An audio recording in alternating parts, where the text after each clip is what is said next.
Hello, this is Dr. Chris Habib, and I have the pleasure of sitting here with Dr. Kate Whimster, Naturopathic Doctor. Now, Dr. Whimster, you've written and researched about these Keystone Habits for health. For those who may be unfamiliar with this topic, what exactly is a Keystone Habit? So Keystone Habits are from the book The Power of Habit by Charles Duhigg. And they're really habits that start to shift, dislodge, and remake other patterns or behavior changes that help to create structures that allow other habits to flourish. So in a nutshell, Keystone Habits for health are small changes people can make that pay off big time. Low investment of time and effort for big results in the long term. That makes a lot of sense for me. So then what are some of these Keystone Habits that you could focus on?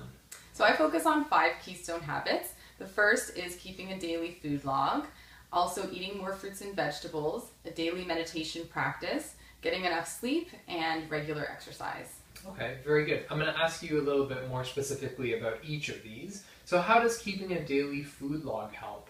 Well, most patients that come in to see me want to lose weight, but few of them are actually tracking what they're eating now. So imagine that you're lost in the wilderness and you find a map, but if you don't know where you are now, how can you hope to get where you want to go? So the same is true of health. If you don't know what you're doing now, then you're literally lost when it comes to diet.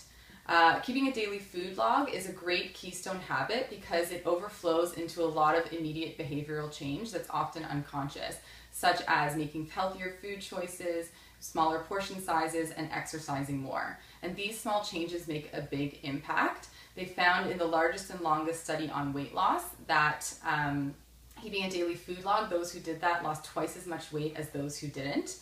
And they also have found in research that keeping an electronic food log is more effective than pen and paper, and it's also more accurate.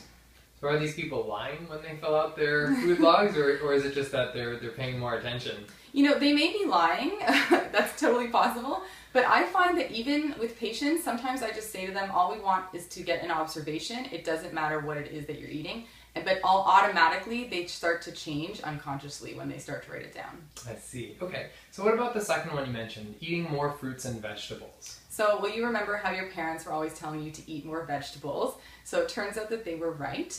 Cardiovascular disease and cancer are the 2 top causes of death, and both of these are highly preventable through modifiable risk factors, diet being one, and more specifically fruit and vegetable intake.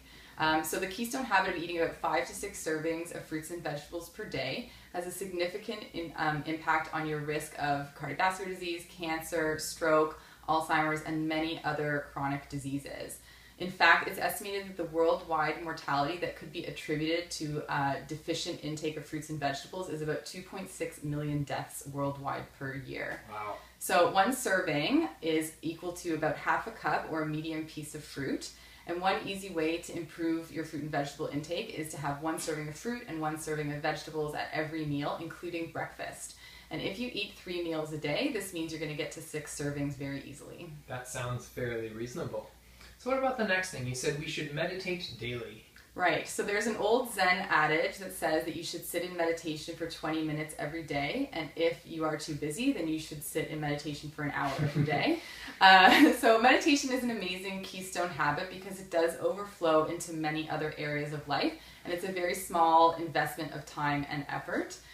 Daily meditation decreases stress, anxiety, and depression, which are very common health concerns that get in the way of living a healthy and fulfilling life. Meditation also improves sleep, learning, and memory, and it literally helps to slow down aging of the brain and the body. So most people, including myself, can find meditation difficult because it forces us to be still with our thoughts.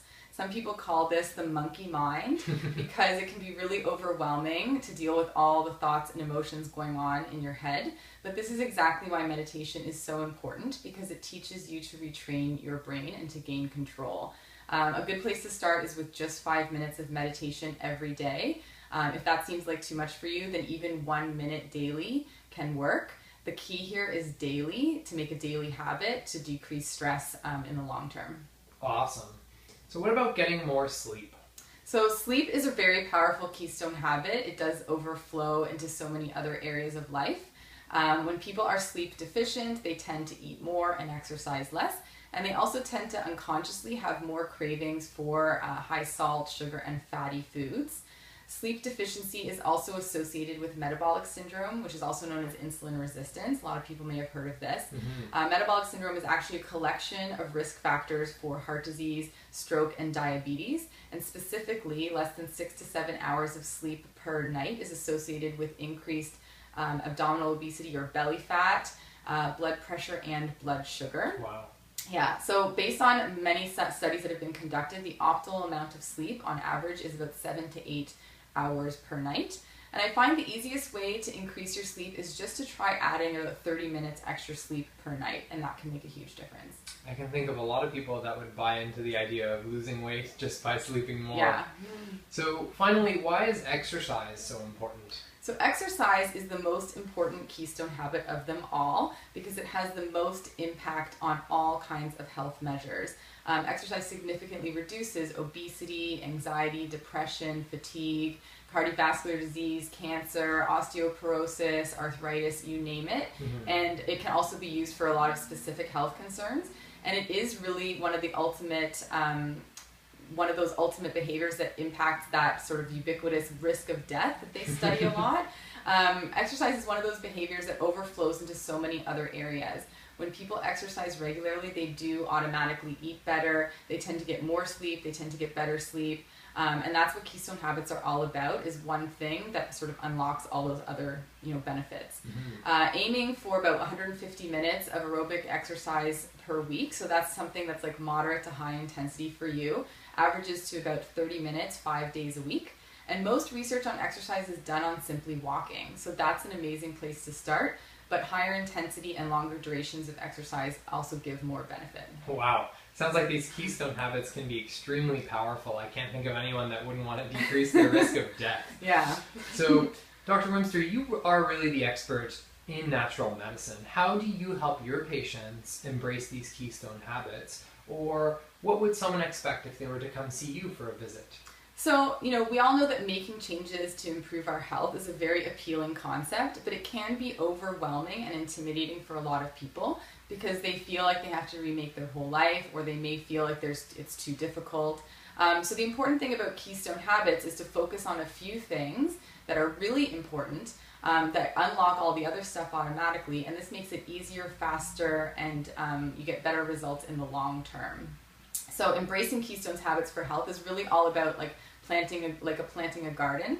You plant the seeds and they give you a harvest year after year. So low effort, high return. And so for me, I help my patients identify those things that are really either barriers to healing or things that are really key for their situation, and focus on those things as an individual. Wow, that sounds fantastic. Dr. Whimster, thank you so much. I'm going to read off your contact info here for our viewers. So Dr. Whimster practices at Mahia Forest Hill in Midtown Toronto. The website is mahiaforesthill.com and the phone number is 416-792-4400. Dr. Whimster also has a personal website, wavelengthwellness.com, where she publishes regular articles on a wide range of health topics and also allows you to subscribe to receive exclusive guides and articles delivered right to your inbox. Dr. Whimster, thank you again so much for your time. Thank you.